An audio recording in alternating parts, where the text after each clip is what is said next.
You're listening to Lined, Teaching with a Twist, a podcast that plays with pedagogy.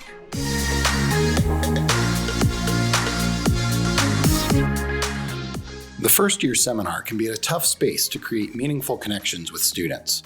Adam Keul joins us this month from Plymouth State University to share how he's using elements of democracy in his course and seeks additional ways to deepen engagement. Sophia Abbot, University of Rhode Island, Riley Alkove, first-year Elon economics student, and Anine Kelly, University of Cincinnati, talk about the opportunities and challenges with co-creating alongside students and models for building community within educational contexts. Enjoy the show. I'm Matt Wittstein.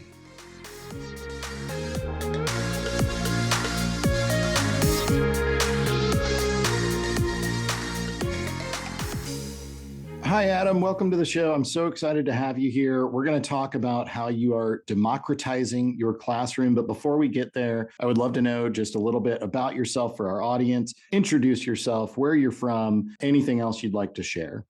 Thanks a lot for having me, Matt, and I'm excited to be here. So I'm Dr. Adam Keul. I am the director of the Tourism and Hospitality Management programs at Plymouth State University in lovely Plymouth, New Hampshire. I've been here for almost 10 years. I'm a tourism geographer. I teach about how the world is produced and how tourism reflects that. I teach other courses in geography and other courses in tourism. Today, I'm here to discuss specifically the freshman seminar style course that I teach that is called Tackling a Wicked Problem. That sounds like a really cool course. I think about like wicked problems. It makes me think of some folks in our design thinking office of how do we approach even figuring out what the problem is before we try to solve the problem. So tell me a little bit more about this class. And is everyone's freshman class tackling a wicked problem, or is that just your version of the class? All the first year students have to take it. They all have the same course number. Each of the sections have a different wicked problem. And of course, a wicked problem is a social problem that is complicated and possibly impossible to solve. And so it gives us a way to talk about an issue, but to develop some thinking skills along the way. So the students know going into it, they get to choose which wicked problem course to take. They all have a wicked problem. Some of them might be human trafficking or food insecurity. And mine is about over-tourism. It's called tourism sustainability. So tell me a little bit more about your classroom. Who are your students? Presumably they're all first-year students. What are their backgrounds? What are their capability levels? How would you describe the folks that you're teaching?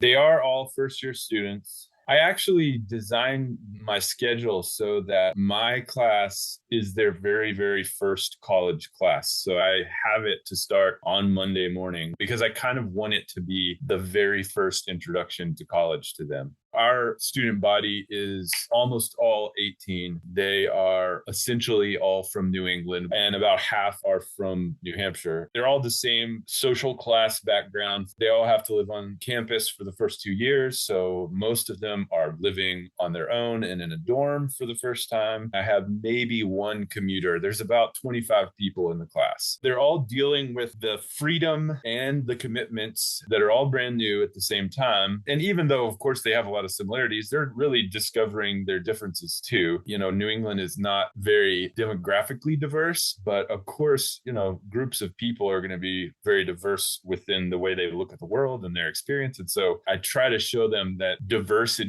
is not just a demographic thing. One of the things that I really hope to get out of it is to give them a sense of solidarity with each other because they're all going through it at the same time.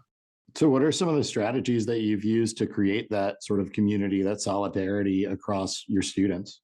The first thing is that within the first 10 minutes, I go through what I just said. You know, y'all need to realize that you're all really similar and you're in the same boat. And that I always say college is important social time in your life. So you need to make friends. You know, my goal is to overturn, I think, some of the fears that they have about college and the like discomfort that they're all feeling to try to show them that like, hey, I'm a person. I'm not here to like come down on you or be hard on you, but here to get you to just take responsibility accountability for your stuff. And I try to make a fairly laid back environment so that they feel comfortable. One of the things I've learned when I was on a job search, one of the candidates had this great approach to teaching. He said, I try to convince them that this is a low stakes environment. And I'm like, yes, exactly. Right. That, especially because you have all this in common with each other, you're not going to ever likely be in a situation where you have so much in common with everybody else in the room. And therefore, there's not a lot on the line, right? For you to say something in class and,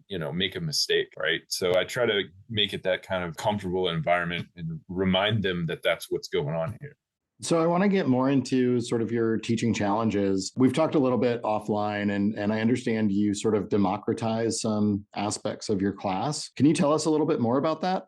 Some of this course has some built-in elements that go across all the sections where the students are supposed to take the reins on the project. It's a project-based final project kind of course. And so that's built in technically to all of the sections. But I try to create a democratic space, and sometimes that is more of a theoretical thing than a real thing. But the way I do it is just to allow them to choose what we do. For the first 3/4 of the class, until we're just doing the final project stuff, they get to vote on what we talk about or what we do. Not every class, but at least half of them, we're going to have these votes. And the way that it works is everybody gets a little piece of paper. They're just going to write their choice on. They don't write their name, so it's anonymous. There's a PowerPoint, and it says, here are the 4 choices. Then they're going to choose one of them. I go and collect them and count them really quick. And then I take a minute to kind of turn my brain in that direction and then run with it. I set the choices. I think it's an important thing to realize that the person who writes the ballot ultimately still has all the power, right? They're choosing from the things that I write. And so the choices are generally a discussion that's more of a lecture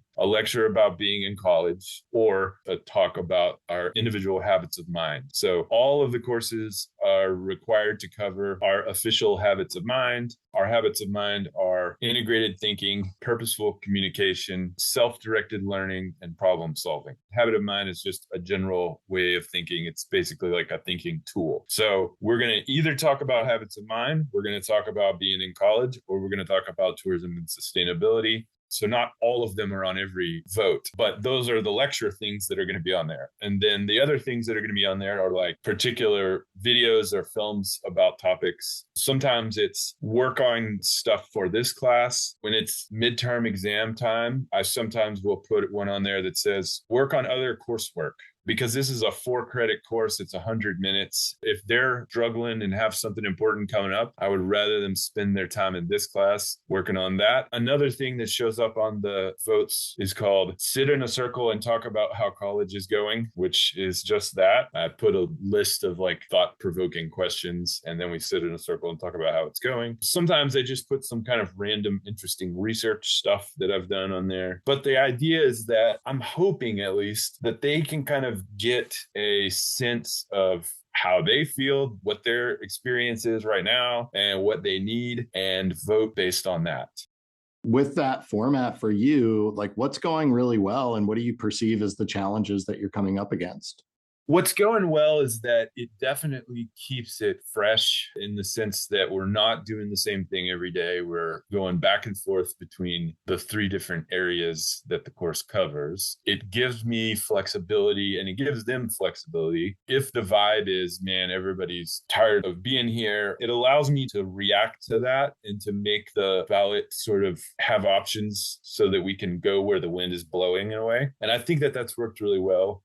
Every day that we vote, the last one says, it's whatever. From the beginning, I've said to myself, if I get lots of nobody cares what we do, then this is a failure. And I would say generally in a class with 18 people who show up, I might get 1. And generally speaking, it's usually 7 for A, 7 for B, and then the others. There tends to be 2 that are pretty close and 1 of them that wins, right? So to me, that seems like I'm reading the room to some extent. The challenge with it is that my whole point about doing that is to illustrate the power that they have to influence it. I want to take it beyond just, hey, you can vote what I talk about today, because the point is that they're supposed to be engaged with it too. And I want them them throughout the class to kind of learn how they have responsibility for what they're going to do here. It's supposed to be a deeper sense of responsibility with the ability to impact the outcome. People show up and they vote, and then that's it. So like they don't necessarily ask questions or respond to questions or, engage with each other during the class, even though I'm doing my best to make it comfortable for them to do that.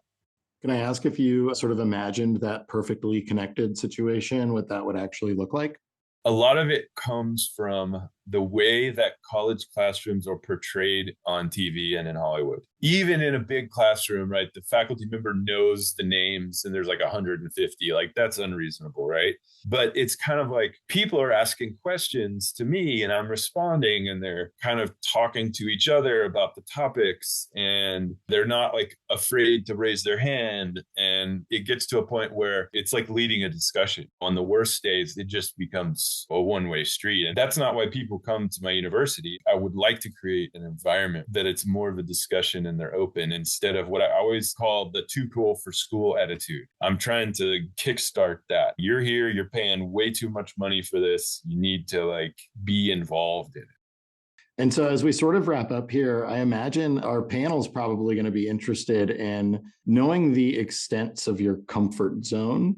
Are there any practices, any pedagogies that you're like, ooh, I don't know if I would want to try that you're apprehensive about? Or are you really excited and willing to try anything?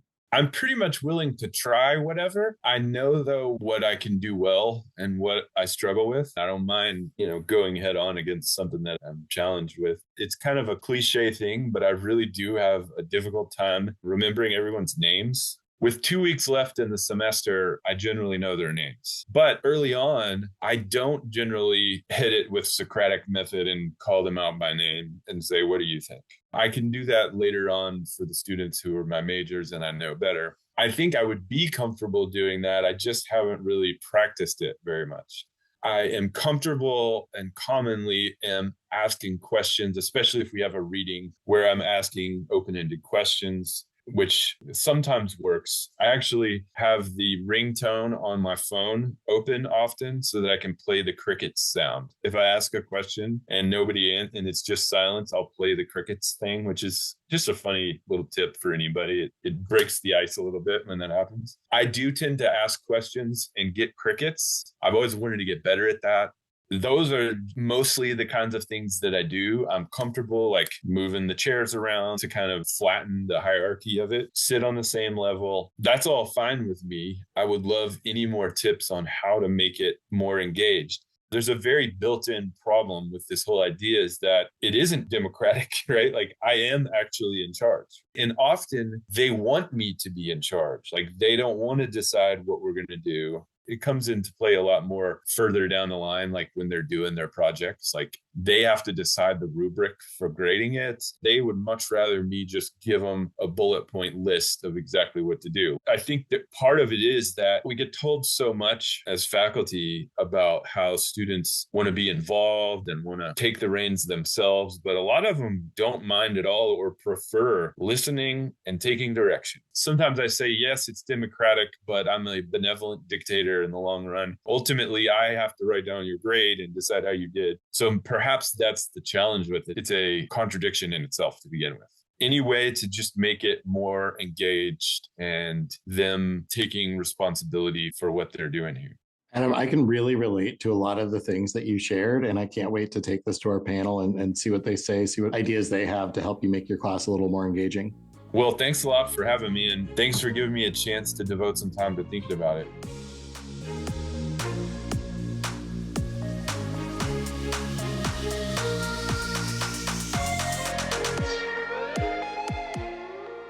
Hi, Riley. Hi, Annie. Hi, Sophia. Welcome to our show. I am so excited to have you here. We're going to talk about Adam Keul's general education first year class. But before we get there, I want you to introduce yourselves to our audience. And what I would love to know as you introduce yourself is what is one strategy that's been successful for you in terms of quickly getting to know a new person or a new group of people?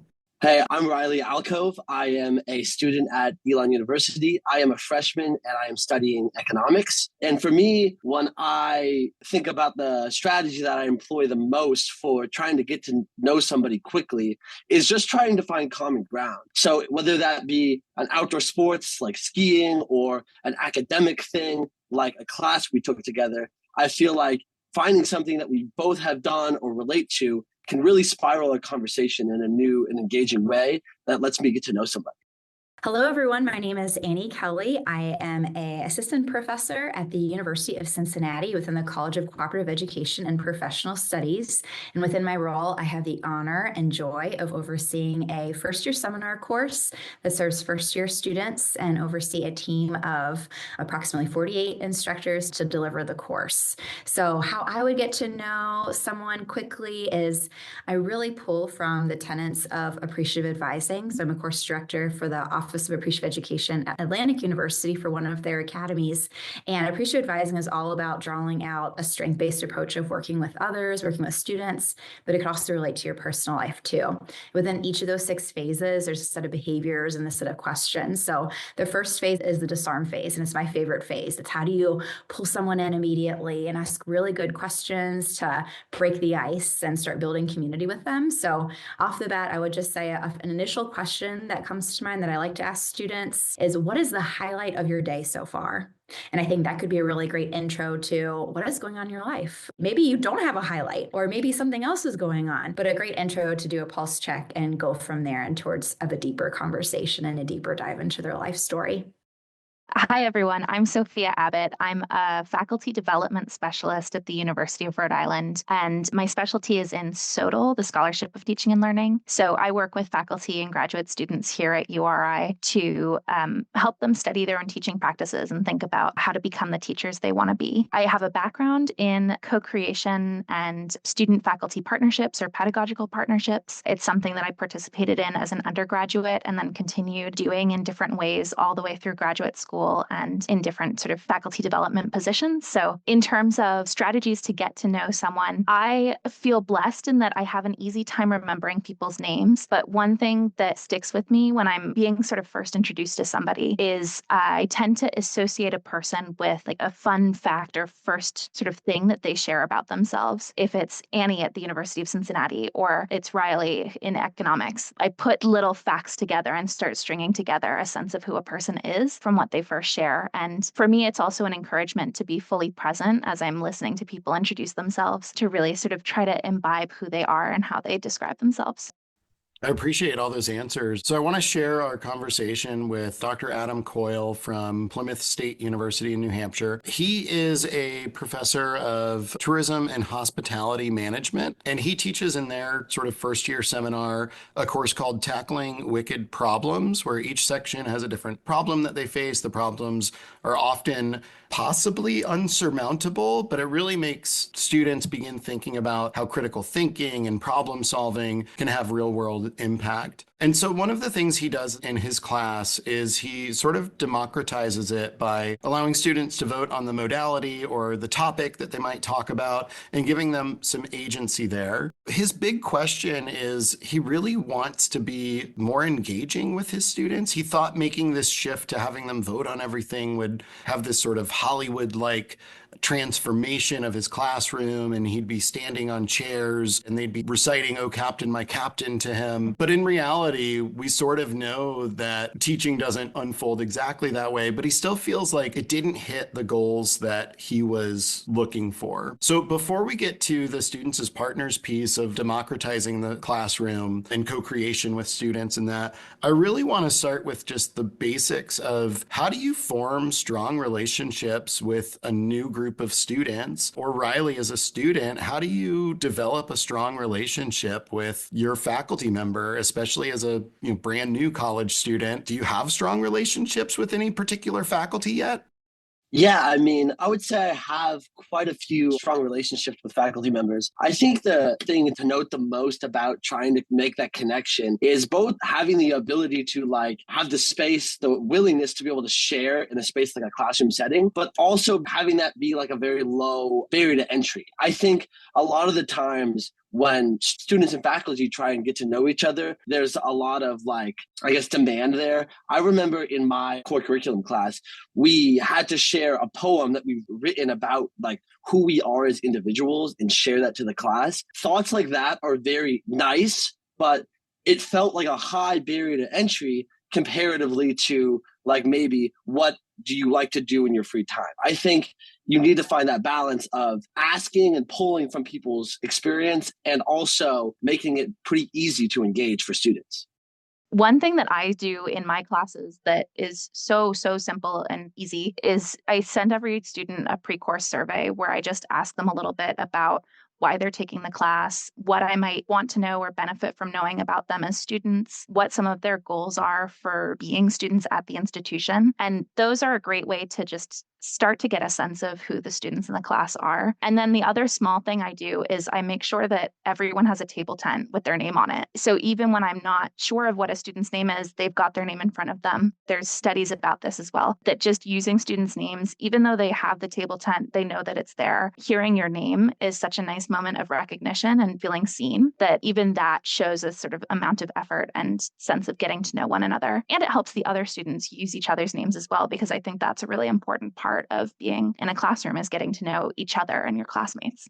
One of my favorite ways of getting to know students and for them to get to know one another, because again, underscoring, Sophia, you're such an important point. I'm going to be their teacher for this semester, and maybe I'll teach another class. That would be wonderful. But I'm hopeful that they will also have their own community of peers even after the class. And so I'm hoping my relationship with them continues. That is my goal. But also the goal is for them to connect with one another. So my example is an assignment called a Lifeline assignment. Has anyone heard of this, or has anyone done it? I see some heads shaking no. I'm happy to provide this assignment description. The key to this is modeling it. So presenting your lifeline first. So when I say lifeline, the assignment description is create a slide deck or video or any sort of imagery of your choosing to articulate your life story leading up to this moment. And there's some particular parameters around that too. So you can say, I think I give create a minimum of 7 slides and several events that have been really important to you. Think about the people that have shaped who you are.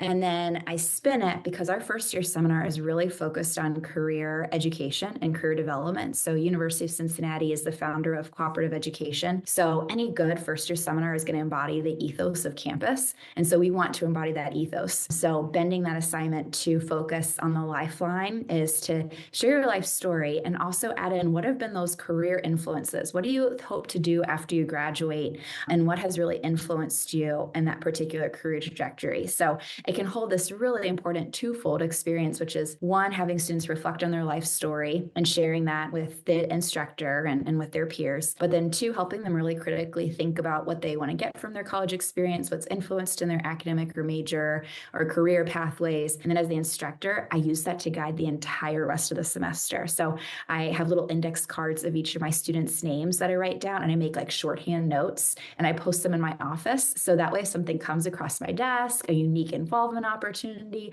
a job, something I can follow up with them at the rest of class, that lifeline assignment is this foundation for what we discuss in class and really tailoring the class based on those life experiences and being aware of the students' stories too. And they really appreciate getting to know one another. And it's always a highlight of the course evaluation.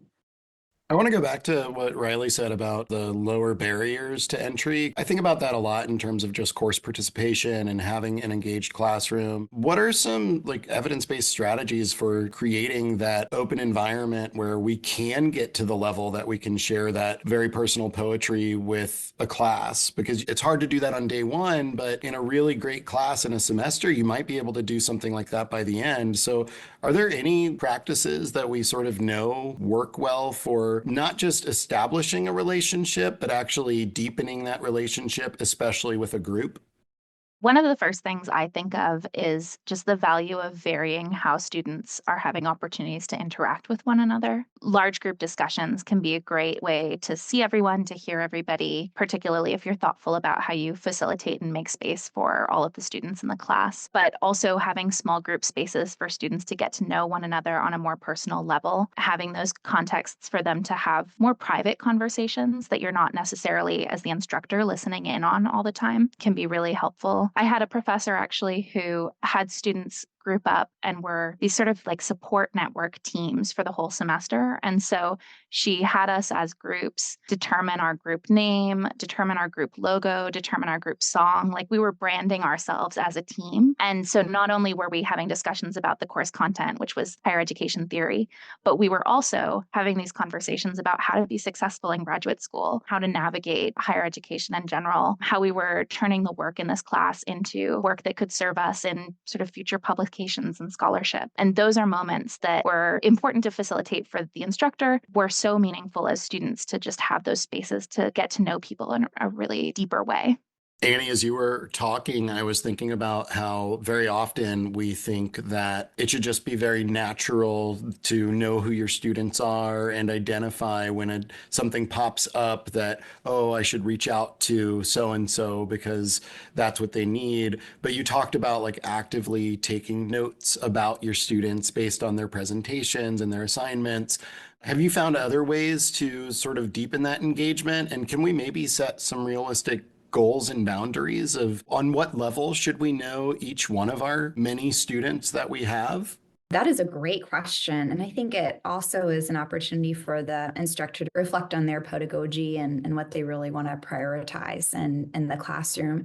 And for me, as an example, that's always relationships with my students. I think the foundation of relationship building and community is the precursor to student learning, and then thereby retention and student success at the university. And as we know with research, the number one indicator of student success and retention is sense of belonging and connection. So I think that's just such an important component of the class, and it's something I value. So it would be a great reflection for an instructor to say, what do they value, and how could they either scale up something like a lifeline activity, such as being able to do that in class one day for 20 minutes, having students physically draw out, present to one another, turn that in so you can have some sort of semblance or an idea. One of my other colleagues does something really interesting. Michael, I'm going to give you a shout out. He does participation cards. So for the introverted students in class, he has everyone have an index card and they write down their thoughts and comments throughout class. So if they're not willing to share or don't want to engage, that's okay. Just being able to write that and then turn that in at the end of class as a way to fulfill their participation points, to meet the needs of students, to allow an opportunity for also the instructor then to get to a chance to know their mind and what they're thinking. And it's just a quick flip through the index card to really analyze and see where students are. I like that idea and what you just said there, because personally, I am like a verbal learner and a verbal speaker. So I love to speak in class and to engage with people verbally. And I think a really important note that you just mentioned is that having different mediums of interacting and to share who you are with the class and with your teacher, like whether that's being able to physically write something or to say it, I think having the option of doing one or the other, whatever is more comfortable to you, really helps. Again, we talked about like having a low barrier to entry and helps you get to know people on a more personal level without having to force somebody to do something that they're not comfortable with beyond just even sharing, which is uncomfortable in and of itself. I think that's such a great point, Riley, in terms of going back to just creating an initial culture and environment. The first few classes, you're just setting those expectations that you will be sharing. You don't want to encourage people to overshare. You want to establish a trusting community first. And I would love to share with you all this really great framework from my colleagues at University of South Carolina. They created this really interesting framework in the image of a tree related to community building. So I'll share this article with you all. It's open access. It's on Insights for College Transitions. It's on Substack. And they wrote an article called A Model for Community Building. And so if you can envision a tree, they did this tree metaphor where the roots of the tree focus in on, as you're building class community, focus on introductions, like low stakes things, right? Just like you said, getting to know you, name activities. And then the trunk of the tree going up is check-ins. So having consistent check-ins with your student each class. So for instance, the first 5 minutes of my course, my peer instructor facilitates this actually,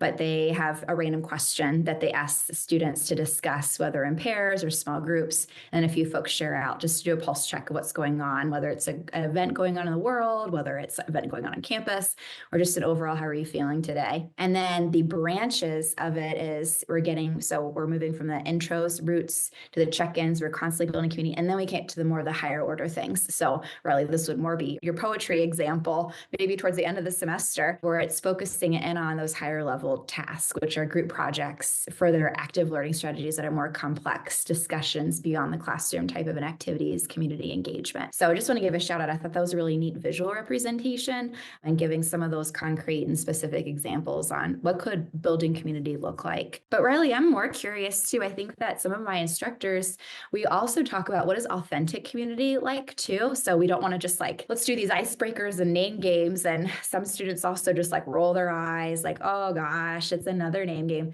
So obviously articulating the purpose. But what have you seen work really well with authentic community building in the classroom? Or if you haven't seen it, what would be your ideal classroom environment to walk into?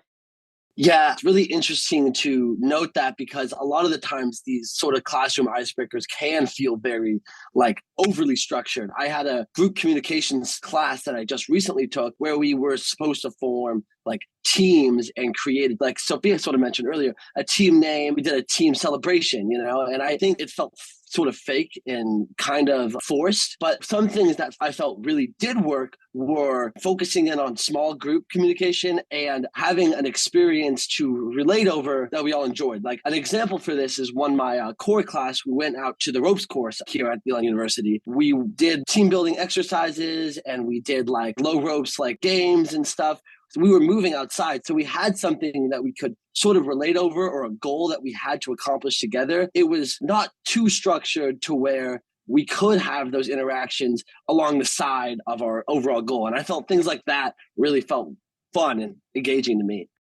So I want to shift our conversation to sort of the other half of Adam's question is he's using this element of democratizing his class, and it has some elements of co-creation, but it's not full-blown letting go of the ropes and letting the students decide exactly what we're going to talk about. And I just as an entry point to that conversation, Sophia, I was wondering if maybe you could share with us some of the basics of why co-creation, why students as partners is a good practice for educators to explore. Yeah, definitely. I love students as partners work. I love co-creation. Students as partners is defined as opportunities for students and instructors to engage together in co-creating something. Often that can look like co-creating an element of the course, thinking together about what the final assignment rubric contains, sort of what does good work look like in this class, or what does good work on this assignment mean. It might look like larger scale projects where people are working sort of co-curricularly on research together, or redesigning a course curriculum, or redesigning a whole course program, thinking together about, what is the business major going to look like in order to fit the needs of students in this generation and this sort of work context. There's many levels of this work that can happen. Some of the benefits of the work are really significant in that, as you were saying, Annie, about how important belonging and connection is, these are opportunities where students are getting to really embrace the agency they have in the classroom and in higher education, recognizing that their voices matter, recognizing that they have expertise and experiences that they can bring to these spaces that's different from what instructors have. Often instructors have not necessarily been students at the institution that they're teaching at. And certainly if they have, it was not as recent as the students who are in their class. And so the context of what they understand teaching and learning to look like and what students' needs are, what students' career goals are, et cetera, is all really different. And so bringing folks into deeper conversations with one another is a really powerful way to align expectations, align learning, and help students recognize the power of them in shaping what their education looks like. Another benefit of co-creation, of students as partners work in general that we've found sort of at larger scales is things like it's great for retention. It's great for developing these deeper relationships, for students finding mentors, for students developing critical thinking skills and collaboration skills, skills of having civic and democratic conversation and dialogue that are things that will last them far beyond the context of their university experience, but into the job market, into the careers that they go. One of the challenges is so much of it is happening in these co-curricular spaces. And so it's often a limited experience, a limited number of students who get to benefit from these kinds of things. That's why co-creation in the classroom and having these whole class experiences of students thinking critically together and with their professor about what their classroom can and should look like are really powerful ways of giving students those same benefits or access to those same benefits and access to similar kinds of experiences without the limits that a co-curricular experience might bring. So we talked a little bit earlier about barriers to participation and engagement for students. What do you all see as some of the barriers to trying co-creation out in a classroom? And Riley, I'm also really curious, like, what would it look like if a professor came up to you and said, "Hey, help me write the syllabus"? Yeah, I mean, my first reaction to that is like, that would be scary. I think like it would be interesting and fun. And I think it's a good idea, but like I would be like, I don't know what to do. I don't think I can do that. That would be my reaction. And I think the approach to solving that is not so much, hey, let me write the syllabus, more like, what sort of things would you maybe like to see on the syllabus that I read? Which you kind of get into difficult situations there because it's like, oh, now it just feels like you're asking my input. It doesn't feel like it's actually any sort of meaningful or tangible thing that I'm trying to tell you. So that's kind of where I feel like you get into tricky situations where it's like, well, I don't want to write your course for, but I also don't want to give you information that I feel like is going out the window. I know that's such a hard thing because, Riley, I would just write a syllabus about Taylor Swift or ghost storytelling if I could just throw everything out the window. And, ideally it would be a combination of two of my favorite things, which are those components. I'm actually going to do this on Tuesday. So Riley and Sophia, I would love your feedback on this. So this is perfect timing. So the class that I'm going to be teaching this spring semester is a first-year seminar course, but it's going to be a differentiated student population. So I'm going to really, really have to create a custom curriculum for this group because in the fall semester, I taught psychology pre-med students. And so I had a whole cohort of them and I could personalize it to meet their needs. This group is going to be all diverse majors and it's going to be a combination of new students. So first semester students that some of them are transfers, some of them are new.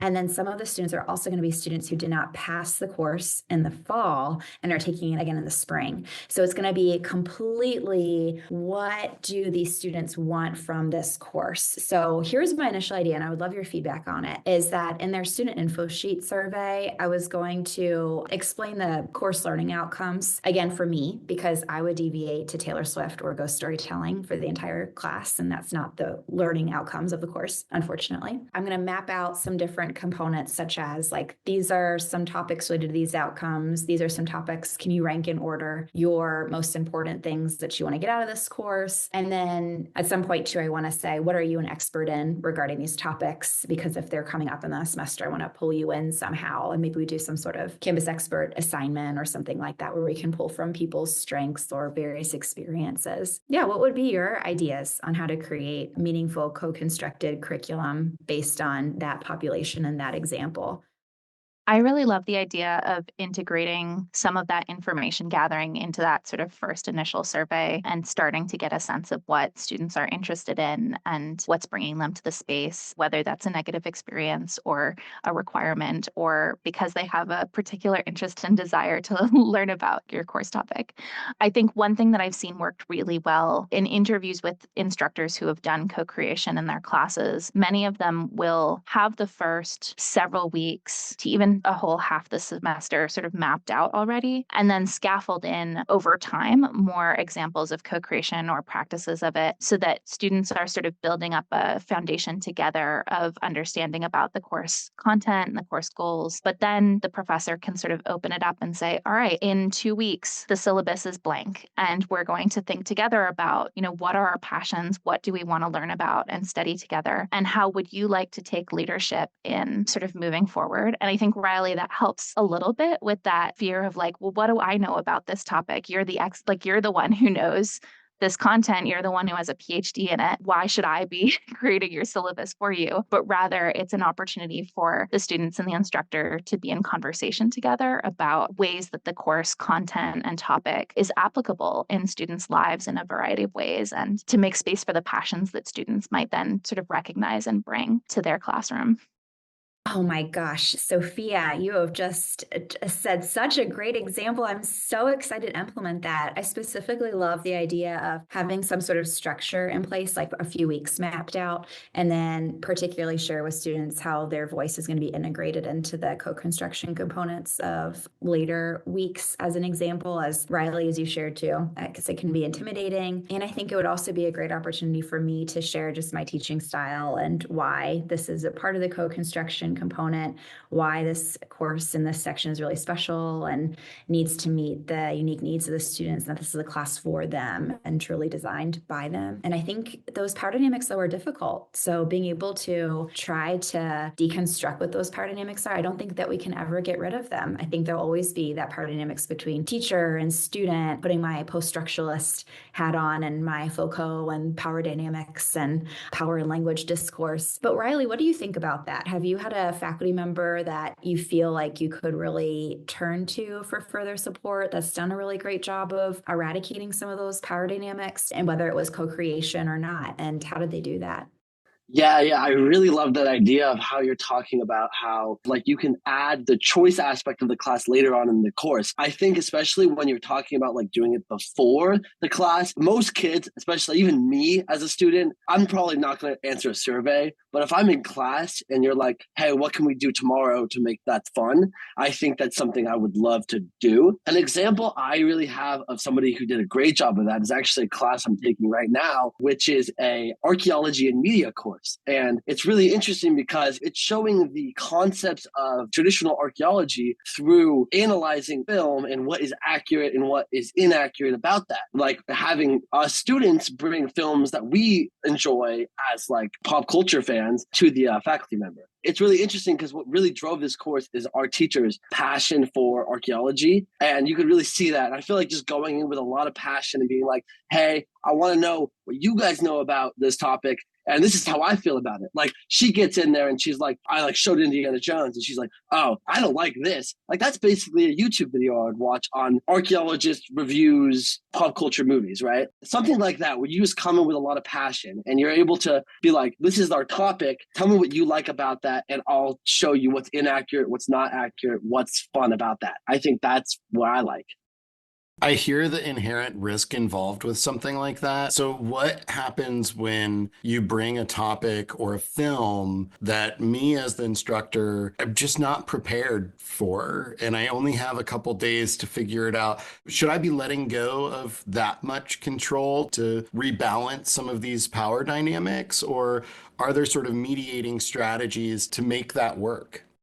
I think one thing that you can do is leverage the expertise that students are bringing, leverage the passion that they're bringing. Some great examples that I've seen is a professor sort of opens up their class for co-determining topics in the second half, but they're also asking students in groups to co-facilitate the classes coming up. So they're selecting a topic they're passionate about, and they're responsible for helping lead the discussion, bringing in the sources that students and the professor will be reviewing. And there are a couple great results from doing things like this. One is that students are developing their own expertise and becoming sort of resident experts on a particular topic. And so even if the instructor doesn't have a background in Indiana Jones, for example, and doesn't particularly have the time or energy to, delve deep into the Indiana Jones universe in order to be a good representative of sort of analyzing those films, students can do that. And students, having practiced this along the way already from the previous, 6 weeks of the course or whatever it is, are then able to sort of apply those skills as resident experts in the class and be these sort of leaders for their classmates. And you can share lots of different materials with students to help them in that process. You can have one-on-one conversations with groups to ensure that the classroom is still having rigorous discussions, having thoughtful and content relevant discussions. But there are things like there's an active learning library online that's this great resource and reference that you could turn students to if they're not sure how to go about facilitating class discussion or facilitating engagement. There's sources that you can help point students to, or turn to the librarians at your institution so that you're connecting them with your campus resources. There's all sorts of supports on campus that can be partners with you in addition to your students to ensure that you're not the sole person responsible for responding to the ideas that students are bringing, because it's co-creation. It's not students tell you things and then you do it for them. It's a together process. I do have a question, and it would be for Sophia, and then Riley, of course, feel free to chime in too, which is thinking about the co-creation component. And I'm just thinking about the first year student particularly, and what is developmentally appropriate ways of co-constructing look like in a first year class versus a like capstone course or even like a mid-collegiate course. What would be some of your key differences between that first semester, first year seminar type course and a later course for students to take?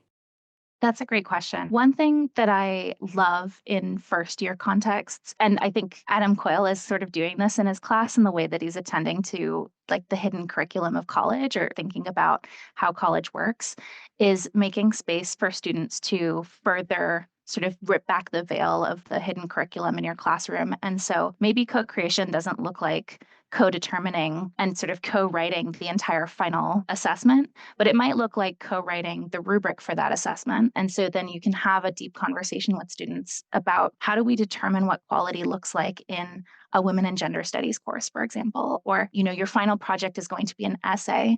What does good writing look like? How do we define it? And that's an opportunity for you to share some of your expertise around good writing in your field, in your discipline, and sort of defining that for students.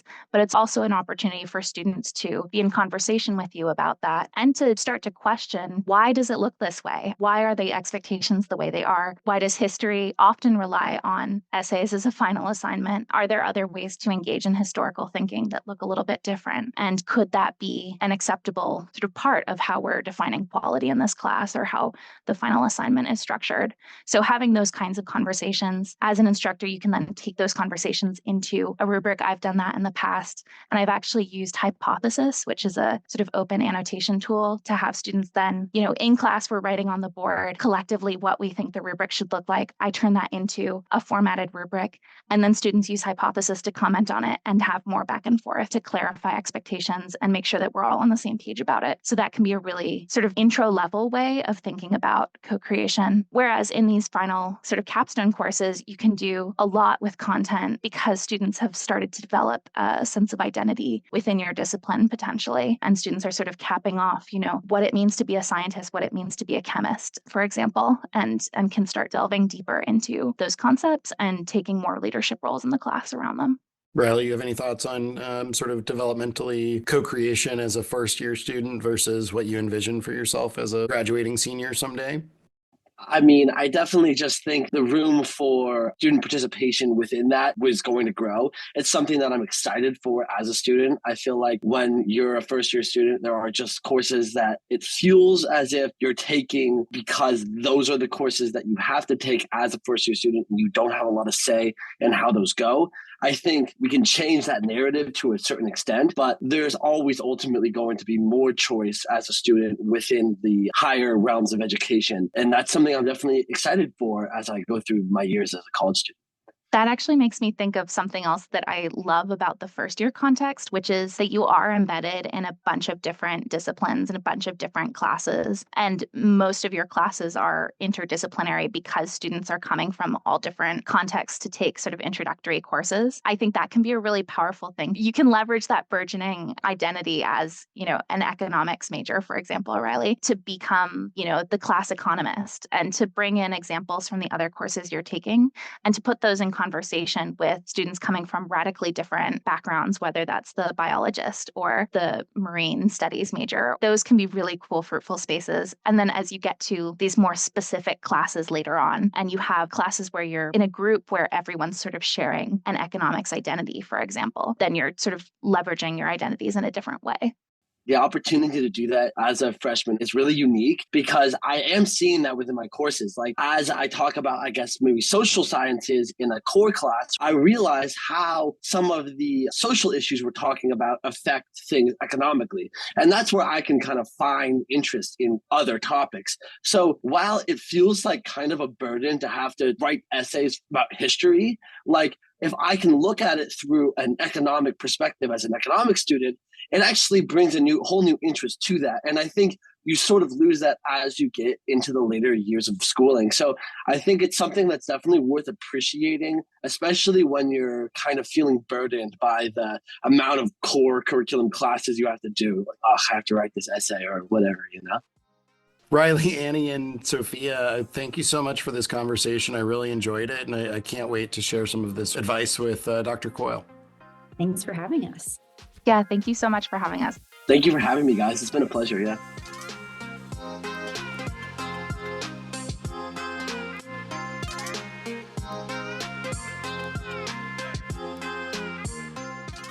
Hi, Adam. Welcome back to the show.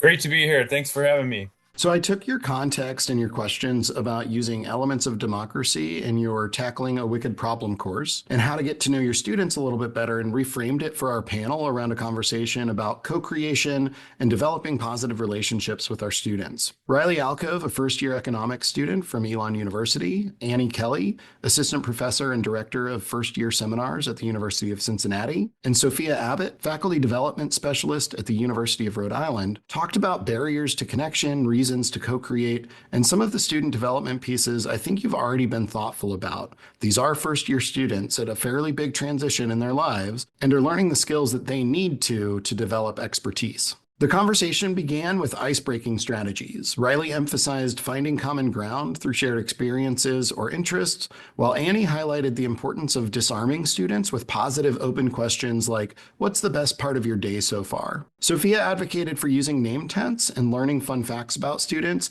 noting that regularly using names helps create a sense of belonging for everyone in the class. While finding the right icebreaker is personal, remember that building trust takes a little bit of time. Other suggested approaches included pre-class surveys, crafting assignments that reveal student perspectives, and offering multiple participation pathways to reduce anxiety. When discussing relationship building, Riley cautioned that some learning activities and icebreakers can feel artificial. This raises questions about how authentic students might find practices like voting on activities and topics. The panel explored co-creation challenges in first-year seminars, with Sophia suggesting starting small, for instance, having students help define quality standards before creating a rubric, rather than redesigning an entire syllabus. She explained that co-creation supports belongingness, validates lived experiences, and helps align learning with student values. Riley's perspective on co-creation was particularly insightful. While hesitant about co-creating syllabi or lesson plans, he stressed that student input needs to feel meaningful rather than performative. He also expressed a preference for in-class discussions over surveys, highlighting the importance of choosing appropriate engagement methods. Your voting system is one approach to co-creation, but there's potential to expand student agency further. This could involve shifting power dynamics to give students a little more control through gradually increasing agency or autonomy. It could involve revealing hidden curriculum elements like distinguishing between proficiency and mastery, or it could involve moving from I have to do this to actual intrinsic motivation. While we didn't have a clear solution to get that Hollywood professor vibe, I don't think students actually recite poetry on desks outside of film. I think the conversation reminded me that building relationships and connection first will enhance learning later. So it's okay to actually set aside time to do that connecting. So the question I have for you now is, how will you expand your democratic practices to deepen co-creation opportunities and get to know your students a little bit better? Thanks for all of those great ideas. It gives me a lot to think about for sure. I think the point of connecting the idea of democracy to co-creation, that's the fundamental of what we imagine as democracy anyway. And so giving more opportunities to create collectively is going to give them the reins a lot more, deciding what we do one day after another. So I really like the idea of having their input on ways to do assessment. I think that the idea of having a name board or a name tag is one of those really simple solutions that I was hoping to get out of this. Something that's practical and doable. It might be a bit awkward, but at the same time, I'm willing to make it a little bit awkward because building any kind of relationship can be a little bit awkward, right? So I think that's a great idea. And I think I can find ways to give agency that are broader than just the voting. And I feel like when people take things up collectively to work together on things, that does make that change from we have to do this to that intrinsically motivated, because by the end, it becomes theirs, and not just theirs in the sense of I wrote this paper or we created this project, but more like this was our class. So one of the unique opportunities I think you have in your class is you kind of do a little bit of how-to college, which might lend itself well to, hey, what topic would you want to talk about? You could probably take almost anything they could imagine and create some sort of presentation, discussion, active learning activity around that. But then you have this more disciplinary, sustainable tourism piece, which actually requires them to think a little bit more critically and develop some of those habits of mind that you talked about previously. So how do you see sort of scaffolding opportunities, like using your voting system? How do you see scaffolding that across these sort of different units within your class? The great thing about the topic of tourism sustainability is we can talk about anywhere in the world, right? And after doing this for a while, it's easy for me to get a sense of what places students are generally interested in. There's probably 5 or 6 places that a great percentage of the students want to learn about. And so giving them the power to learn about those particular places. So not only choosing what we do or what mode we learn in, but like, hey, where do you want to learn about, right? I can see opening up some control to them in that manner, just because maybe they're going to go on a trip there, or they did go on a trip there, or they have relatives from there. Like, it allows us to look at the place that they want, but still look at the critical issues around sustainability and inequality and things like that. I think that gives me some direction for sure. The good news is, like you said, it is a fairly wide open class, so we can do that not only with regard to sustainable tourism, but also with regard to, hey, what has your experience been like on campus, right? Like, let's talk about having a roommate. Let's talk about getting used to the dorm food and stuff like that. So to kind of wrap this up, I know you're looking for that like Hollywood professor situation, that charismatic sage on the stage. What's one small change that you think you might make in the upcoming semesters that would maybe help you get that level of connection to your students? It's funny that I said that, because I wonder if I really do want that. The scenes in movies that remind me of that are scenes that are with a large class and the faculty member knows them by name, right? Which that's unreasonable. You know, it's Hollywood very much there. But the idea of me knowing every person by name, where they're from, because that's one thing I always remember. I think having that basic info and facts about them completely straight in my head, whether it's through name tags or me, calling them out until I know who they are, or I have some nickname for them. Me putting more effort and thought into that each semester can make that situation more real and more likely. I'm not expecting them to respond like the students in movies do, but at least I can call them out by name. They'll know that I'm talking to them specifically and not just the general you. Well, Adam, I really appreciate you bringing your class and your context to our show. I hope you're able to be that movie star teacher someday, and I look forward to seeing what you do with this. Thanks a lot for having me. I really appreciate the chance just to get these ideas in and let them marinate, and to get the perspectives of, other people who work on this all day and students who I don't have to give a grade to.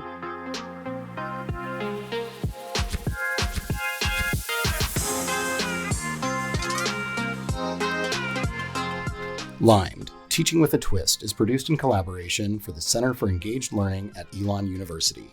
For more information, including show notes and additional engaged learning resources, visit www.centerforengagedlearning.org.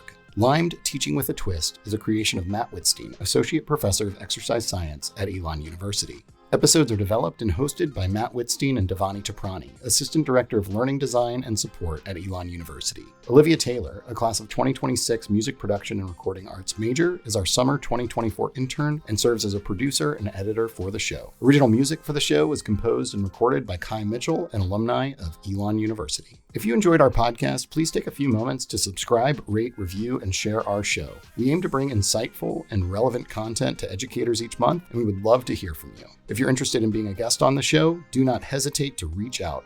Our most updated contact information can be found on the Center for Engaged Learning website. Thanks for listening, and stay zesty.